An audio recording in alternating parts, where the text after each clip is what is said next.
Hey, what's up, guys? Lawrence Davis here with Spectacular Magazine, and I'm here at North Carolina Central University as I just had the opportunity to speak with football interim head coach Granville Eastman.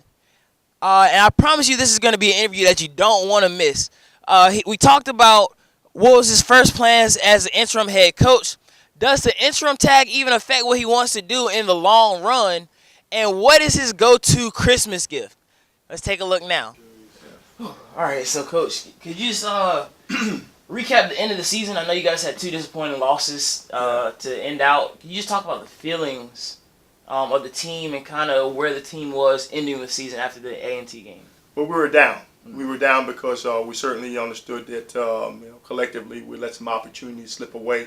Certainly going into that A&T game, it would have been a lot nicer feeling to be able to play first year of the conference championship, and I think that comes with the expectations. The expectations that we have are we've got a football culture around here where the coaching staff, the young men, the fans, administration expect us to be that upper echelon team in the MEAC, and not to say that we weren't, but the results just fell a little short in terms of what our expectations were. Got you. So what's your first plans at this time as an interim head coach? Well, thank God we've got a staff intact, and that has led to a lot of continuity, primarily as it pertains to recruiting, and that's the big time of this year. Finding young men that are going to be a fit to North Carolina Central University, that are going to be able to get in school academically, that are motivated to achieve academically and earn a degree, and be a fit in our football program, and having the coaching staff that's been with Coach Mack.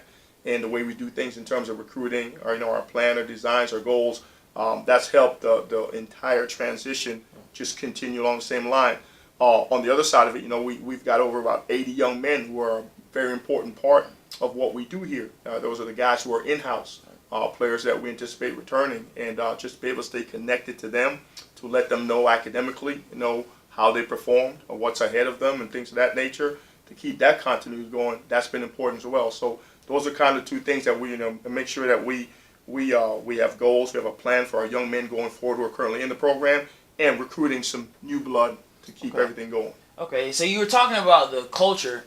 Does the interim tag ultimately affect what you want to do in the long run?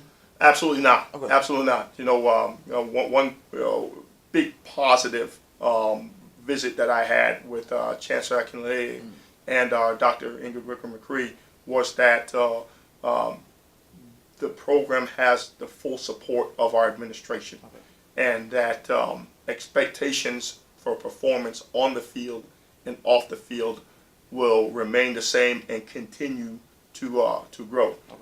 And with the support comes the expectations, and so therefore I don't see that's the only way to go forward. Yeah. And that is something that I'm used to. Being a part of this program, so I don't think anything's changed at all. Okay. You have a young, talented quarterback, but you're losing two really good receivers. How do you plan on building around it, and who do you think is going to step up? Well, that's a good question. I think, first of all, we've lost some talented guys in the perimeter and the receiver, you're right, but I think there's always been young men here kind of waiting in the wings to kind of to let go of what they're capable of doing.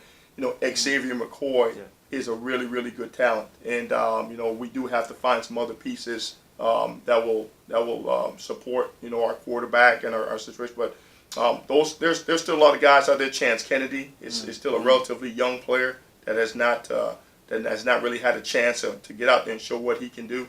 And we're going to have to develop some other guys as well that we've had. Just you may not know about them. I may not know a whole lot about them being on the defensive side of the ball. To be honest with you, Right. But we feel like we have enough in house that we can reload and get a good supporting cast for our quarterback. Speaking about on the defensive end, what does it mean for Devontae Reynolds and Alden McCullough to return this year? Well, it's great. It's great. I mean, those guys bring stability. Devontae's been a regular, consistent performer now for 3 years. And I keep talking about young men waiting in the wings. We have about 3 or 4 that the MEAC and people don't know about, and they've just been getting better. They've been, we've been building them up. Guys like Anthony Sherrill, Jaquel Taylor, I mean, those guys have played some football for us, and I think this year they're going to make a whole lot of noise. So it's not just one or two guys. It's good that we have those returners, but we have a lot of other young men, I think, in that safety position, defensive back position, that's going to make themselves heard this coming season. Well, you guys, who's going to replace the shoes of Reggie Hunter? Who fill the shoes of Reggie Hunter?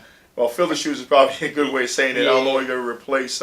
That's going to be tough. We have some young pups that we're very, very high on. Okay. Brandon Bailey has got a very high ceiling as a football player. We redshirted a young man by the name of Jerome Foster. Okay. That has got sideline-to-sideline ability.